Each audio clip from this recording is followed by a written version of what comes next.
the other questions linked to our other sessions earlier. James and Jonathan are back. You may be able to see here. There's lots of questions around the employer of record and how that worked commercially and what risks that mitigated and what risks still existed. So James, can I hand to you first to give some insight on that point? Yeah, absolutely. So Chris will have a chat in a second, and Jonathan, about the corporate risk. What I would say from an employee perspective, if we put it in the context of, say, an employee traveling, I would say look straight through the piece of paper. You have an employment relationship with that individual. So if they come to what would be considered the home country, absolutely you have to consider what the tax situation is going to be with there. I would probably put it a lot more in the case of it's no different from having a legal employee come. Just because there's a piece of paper in the middle, it doesn't mitigate the risk there from an employment perspective.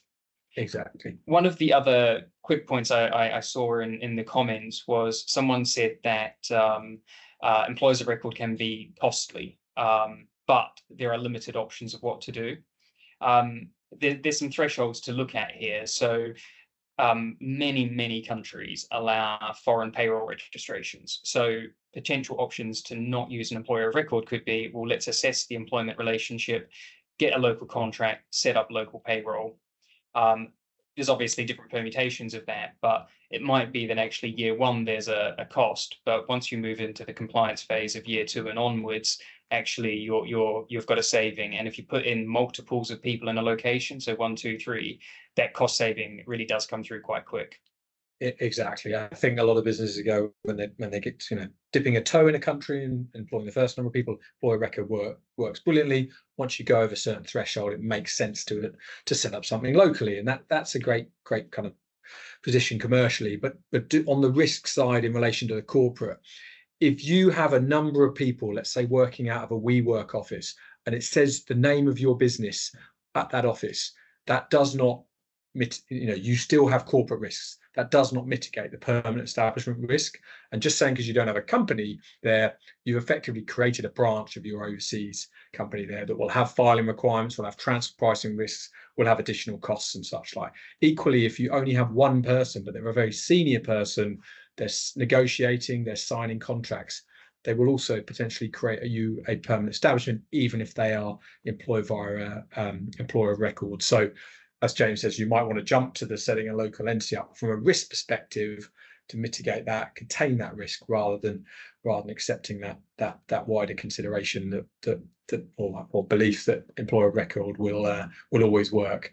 But flipping that round, what sort of situations, Jonathan, will be in relatively low risk when you've got an employer of records? So yeah, thanks, Chris. So yeah, there are some circumstances where the employer of record it doesn't, as we said, doesn't give you that kind of protection. You look through that piece of paper and look at what the actual activities that are being carried on. So if you've got some, for lack of a better term, back office support staff that, say you've got a US company or a French company, whatever it might be, and you've got some people in the UK employed through the PEO, EOR, and they're kind of working from home, providing that back office support and not actually getting involved in negotiating contracts, whether either signing or substantially negotiating, and there's a few sort of complexities on that. But if they really are kind of sitting back at home, the home, and again, things could shift, and they do feel like they're shifting a bit more towards this. But at the moment, if that home office is not put at the disposal of the overseas company, then there's certainly no, there's a much lower risk profile there. There are things to manage further. Again, if we've seen the point taken, perhaps not, but get where the employer's paying for, computer equipment, desks, and that kind of thing. That again could move you just that little bit further down the risk spectrum. So things to manage and watch out for. And the same goes the other way as well. When you're looking at other countries, I know there's queries on Romania and some other sort of things. Really, there you've got to look at the local rules. Then you've got to look at the applicable double tax treaty as well. But what are the employees doing over there? A lot of the times we kind of get sent the contracts, and here's the job spec, and that's very helpful. But you sort of need to look through that again and say what's actually happening there. Putting in good guidelines, robust. Don't be signing contracts. Don't have the name of the business outside your front door, that sort of thing. All good ways of managing that risk. But a bit of a minefield. And some countries are inherently a lot higher risk. So yeah, France, other countries like that. So things to watch out for. Absolutely. Yeah, the high social security costs can be Yeah. a massive issue there. Absolutely. So yeah, James, on the scenario that you've got someone working from overseas but on a UK payroll, any comments there around the risk? Yeah, absolutely. So I'd probably say if we've got a UK employee working outside the UK, I'm going to assume this is a permanent arrangement for this. The immediate things are straight up from an employment law perspective. Are you meeting local regulations? UK contracts won't be valid in many countries. Going back to those points, payroll, paternity, maternity, holiday. But if you've got somebody who's an overseas based on a UK contract being paid by UK payroll, my risk threshold just goes up, because my broad assumption would be something needs to happen in the overseas place. And there's a very, very high likelihood, scenario dependent, that actually UK income tax, UK national insurance is possibly not due. So that type of scenario, UK contract, UK payroll based outside the UK, 100% needs to be reviewed for that employment, plus tax, social security, and other sort of withholding obligations. I wouldn't leave that one sitting. Fantastic. Yeah. Thank you, James. So a lot we could talk about on the area, and maybe next time when we get together in February, we'll do a more detailed session, particularly on around that employer of record overseas, employing overseas individuals, the PE risks, because that's only becoming more and more topical. We did have a question on VAT in relation to further education rather than private education as well, and Alison confirms there's no hint from HMRC at the moment that VAT would be applied to further education. Labour confirmed in a parliamentary question that VAT would apply to private sixth form colleges, schools, but not state funded further education colleges. That's their position at the moment. We don't anticipate that changing in the short term, but who knows there beyond. There is some uncertainty in the sector due to continued challenges to that status of ESFA grant funding. As an institute case that will be heard in the Court of Appeal next year. So one to watch if that is applicable to your business, and don't hesitate to reach out to Alison Horner for more comments on that if you'd like to discuss further. Okay, there was a question around practical transfer pricing tips. So Jonathan, can I come to you, sort of a high level answer on that one? Practical transfer pricing tips, as in, yeah. So I think being across and having a clear idea of your, the functions and what every part of the group is actually doing. I think whenever we kind of are helping clients approach this, that's step one. It's that holistic, functional analysis, really understanding the business and what's going on, and then we can kind of use that to come up with that kind of red, amber, green risk assessment. There'll be some countries that will be high risk just from like Denmark, for example. You have to file a local file. You've got to be the deadline's quite tight, and you have to file the master file. So there's those countries that require a lot more attention, even if there have been not much in the way of changes. So yeah, understand the functions across the group, being mindful of any changes, so any material changes in those functions. Has a business unit been spun off as something new started? As the relationship changed? There's a whole manner of things there that can affect your transfer pricing. Robust documentation, always the gold standard.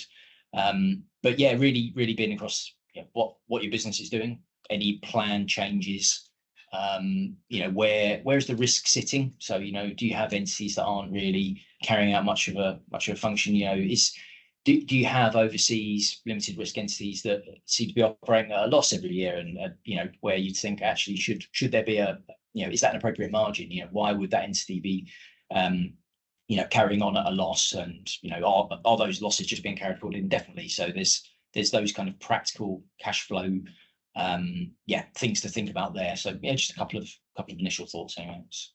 Yeah. Oh, absolutely. With transfer pricing, I always think of sort of start off by assessing the risk, understanding where your cross-border transactions and intercompany transactions exist, identify how you believe they should be priced under normal sort of market value, trade, commercial, arm's length terms, etc. And then say, well, if a tax authority took a different approach, you said, oh, we've got this management cost, we're going to charge it out across the group at cost plus 5%. And then evaluate, well, if a tax authority said that should be cost plus 15%, what would the tax risk be if you added some interest and penalties to that? Is that significant? And do you need to really mitigate that risk in the very short term? And speak to a transfer pricing specialist like John mentioned. So yeah, lots to consider there commercially, so you can manage that risk internally with stakeholders and such like. I will come to Bronwyn and Neil now with a technical operating lease question. But before Bronwyn, there's a question: any thoughts on the way AI might impact the way we use our brains? I definitely know the attention span of my kids has dropped given the amount of information readily available to them, but that's a slightly more bespoke one for you. Any thoughts, Bronwyn?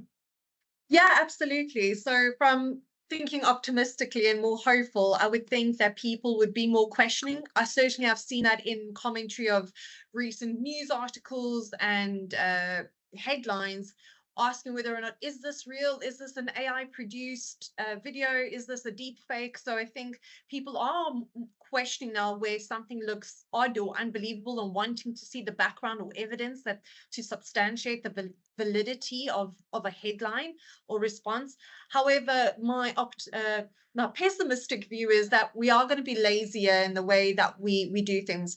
If it is taking away some of those menial tasks, some tasks just might feel too difficult to do, so I'm not going to do it. So a bit of that lazier approach to things, and I think we might see, because of course AI might be responding to all of us, and it's only going to use what humans have created up until this point. So I think we are going to see more generic products and services coming out, but maybe there's an opportunity there to be a differentiator out of that. So I think there is what I think a viewpoint that we're going to see generic products, a generic way of providing a service, generic answers, and perhaps we might be a bit lazier in the way that we do some of the grunt work, but hopefully more questioning. Thanks, Bronwyn.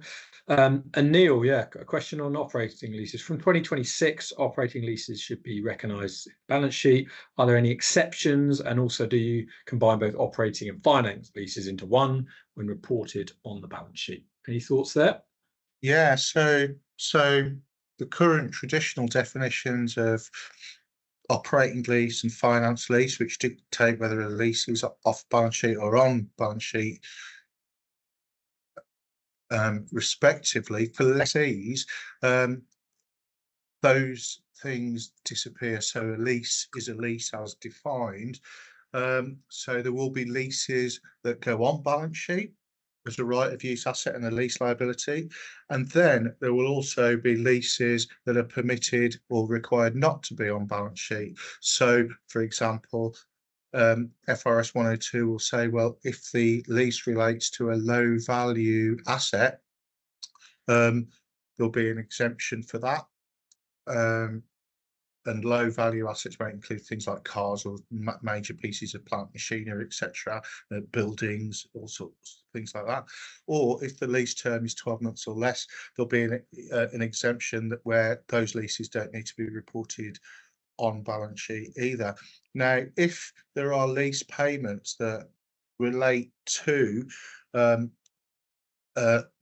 variable lease payments that do not depend on an interest rate or an index, for example, a turnover-based rental or something like that, those lease payments are expensed as incurred. So there will be things still on balance sheet and off balance sheet, but the intention is to put as many decent sized leases on balance sheet so that the investor can sort of see the liabilities and the assets that are being managed under lease arrangements. So for lessors, i.e. those companies that rent out assets to others, there will still be operating leases and finance leases. So from the lessor perspective, the distinction of operating lease and finance lease still survives. Brilliant. Thanks, Neil. There was some questions, points around support filing accounts, support with companies' house ID checks, on those, please don't hesitate to reach out to your main MHA contact who can connect you with our company secretarial team. There's another good question about R&D claims and the kind of evolving climate there. I think it's a topic we'll put on the agenda next time once there's a bit more clarity on some of the case law in that area. But yeah, we definitely recommend evaluating the opportunity regarding any R&D claim as soon as possible. Now there's this notification requirement that you have to confirm to HMRC 6 months after your year end that you'll be putting in a claim. You no longer have the 2-year window in a lot of cases. So one that we may well cover on our next February session. But that just leaves me to thank all of our presenters today who've shared all their insights and provided a lot of information for you to go away and digest. Emma shared the links for if you want to connect with anyone on LinkedIn.